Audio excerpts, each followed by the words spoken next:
क्या आपको कभी ऐसा महसूस हुआ है कि आप अपने भीतर एक गहरी शक्ति को छिपाए हुए हैं, लेकिन किसी वजह से वह जाग नहीं पाई है? आपने कुंडलिनी को जागृत करने की कोशिश की, लेकिन क्या कभी सोचा कि आपको इसे जगाने की सच में जरूरत भी है? या फिर आप जानना चाहते हैं कि इसे जागृत करने से आपका जीवन क्या सच में बदल सकता है? अगर आपने कुंडलिनी के बारे में सुना है तो इस वीडियो को देखना बिल्कुल ना भूलें, क्योंकि मैं आज उस रहस्य को खोलने वाला हूं जिसे बहुत कम लोग समझते हैं। आज हम बात करेंगे इस शक्तिशाली ऊर्जा के बारे में जिसे हम कुंडलिनी कहते हैं, और क्यों हमें इसे जागृत करने की कोशिश करनी चाहिए या नहीं करनी चाहिए। बहुत से लोग इसे जागृत करने के लिए संघर्ष करते हैं, लेकिन क्या यह सही है? क्या यह सच में आपको आंतरिक शांति और शक्ति दे सकती है, या यह एक खतरनाक खेल हो सकता है? आपने कुंडलिनी के बारे में सुना होगा, सही? उस ऊर्जा के बारे में जो आपके भीतर सोई हुई होती है और अगर जाग जाए तो आपके जीवन में एक क्रांतिकारी बदलाव ला सकती है। लेकिन क्या आपने कभी सोचा है कि इस ऊर्जा को जागृत करना सच में सही है? क्या इसके बिना भी आप जागृत नहीं हो सकते?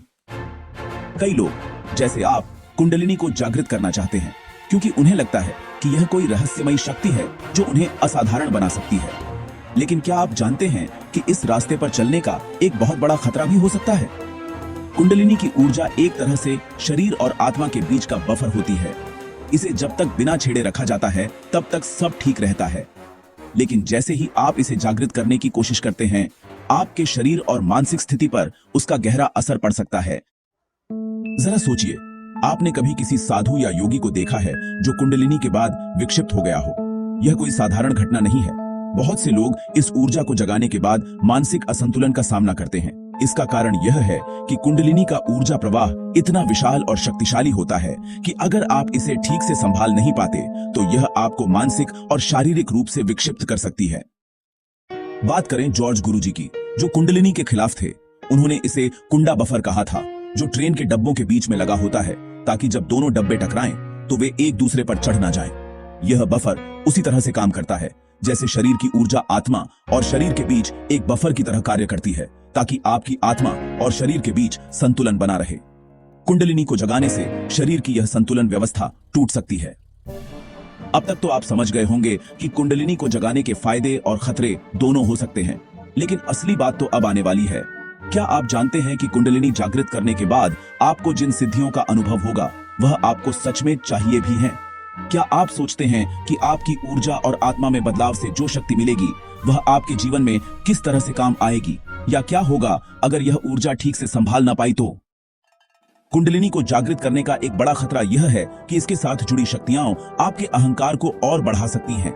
जैसे किसी ने कहा, अगर कुंडलिनी जाग जाए तो आप पानी पर चल सकते हैं, और कुछ लोग दावा करते हैं कि वे पानी पर चलने में सक्षम हो जाते हैं। लेकिन यह क्या साबित करता है?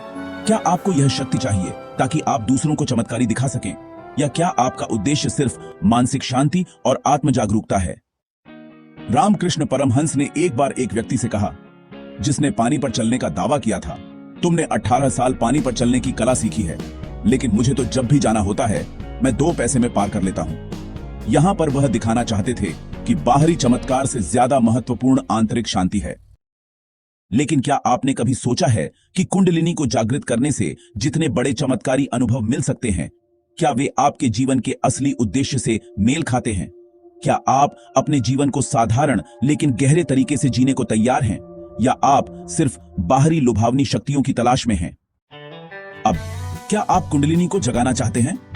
शायद आप अपने भीतर की असाधारण शक्ति को जानने के लिए तैयार हैं, लेकिन क्या आप समझ पाए हैं कि यह शक्ति अगर ठीक से संभाली न जाए तो वह आपके जीवन को उलझा भी सकती है? इसलिए मेरा सुझाव यही होगा कि कुंडलिनी को जगाने के बजाय आप अपनी भीतर की ऊर्जा को नृत्य देने की प्रक्रिया को अपनाएं। इसे आनंद, शांति और संतुलन में तब्दील करें। यह वह तरीका है जिससे आप बिना किसी खतरे के अपने आंतरिक संसार को समझ सकते हैं और आत्म जागरूकता की ओर कदम बढ़ा सकते हैं। अगर यह वीडियो आपको पसंद आया हो तो कृपया इसे लाइक करें और चैनल को सब्सक्राइब करें, ताकि हम ऐसे और गहरे अर्थपूर्ण विषयों पर चर्चा कर सकें। और मुझे कमेंट में बताएं कि आप कुंडलिनी के बारे में क्या सोचते हैं। क्या आपको लगता है कि यह शक्ति हमारे जीवन को बदल सकती है, या फिर आप इसे एक शांति की खोज मानते हैं? अपनी राय जरूर शेयर करें, क्योंकि इस चर्चा से हम सभी का ज्ञान और समझ बढ़ेगा। याद रखें, कुंडलिनी को जगाना केवल एक रास्ता नहीं है। आपके भीतर पहले से ही वो शक्ति मौजूद है, बस उसे सही दिशा में चैनलाइज करने की जरूरत है।